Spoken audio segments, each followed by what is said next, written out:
It's time to put away your worries, snuggle into your cozy bed, and let your mind drift. Take a deep breath and let's go on a little journey together.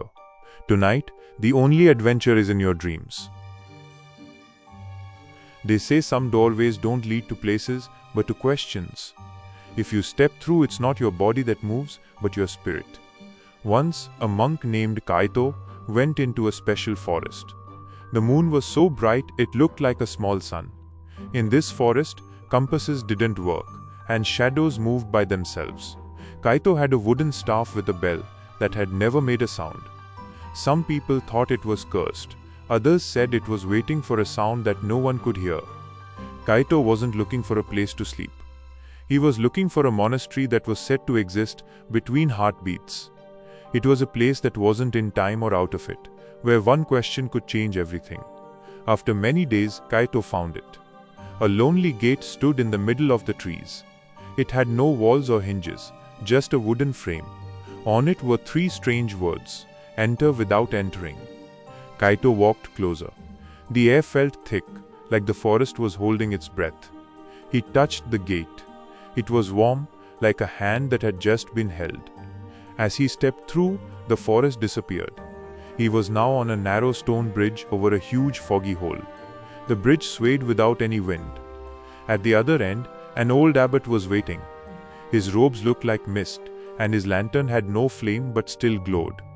The abbot's face was ancient, older than the bridge itself. He raised the lantern. Its light didn't get rid of shadows, it created new ones. His voice was soft, like falling ash, but it felt like a drum beating in Kaito's chest. "Traveler, you carry the bell of silence. You have come to the place between one breath and the next. You can ask one question. But," the abbot held up a finger, "you can't move your tongue or the bridge will fall.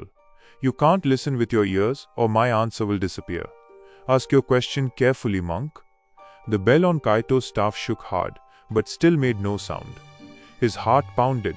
This was his one chance to find out something that could change his whole life. He closed his eyes. His thoughts became words, though his lips didn't move. "What is the sound of the bell I carry?" The abbot's old face smiled a little. He lifted his lantern.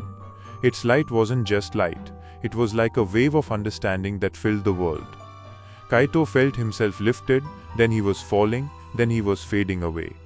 He wasn't going into darkness, but into the very heart of his own question. And then, the world seemed to unroll like paper. The bridge was gone, the hole was gone, even his body was gone. Only the question was left, beating like a heart. What is the sound of the bell I carry? At first, there was nothing, a silence so deep it felt like its own sound.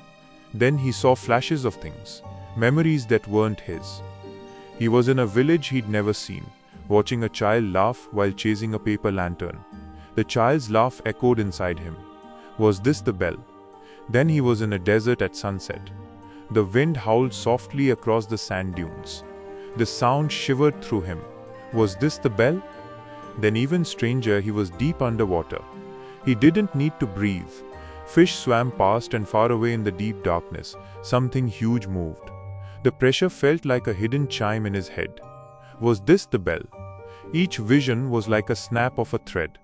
The abbot's lantern was getting brighter and brighter, as if the answer was not one sound, but every sound, all at once. Kaito felt he was about to understand everything. His heart was beating so fast he thought it might break. And just as the lantern reached its brightest point, the bell on his staff twitched. Still silent. Still waiting. The lantern's light exploded. Everything disappeared into a single point. The bridge, the abbot, the visions, all gone. Only Kaito, his staff, and the silent bell were left. Then the abbot's voice boomed, not into Kaito's ears, but deep inside him. "The sound of the bell you carry is the sound you have not yet heard, because it is the sound you have yet to become." Kaito looked at the bell. It shook one more time, and for the first time, it rang. It wasn't a metallic sound. It wasn't a chime. The sound was everything at once: the child's laughter, the desert wind, the deep sound of the ocean, and his own heartbeat. It was the sound of all things, tied together in one perfect note that could never be caught, only lived. The bridge returned, solid beneath his feet. The foggy abyss was still. The abbot lowered his lantern and whispered, "You asked for the sound of the bell. You did not know it was waiting to hear you." The bell became silent again. But now Kaito understood. It wasn't a curse or just a thing. It was his own life, ringing in every moment he truly listened. With that, the monastery between heartbeats faded away, leaving him back in the forest. The gate was gone. Only the silent bell remained.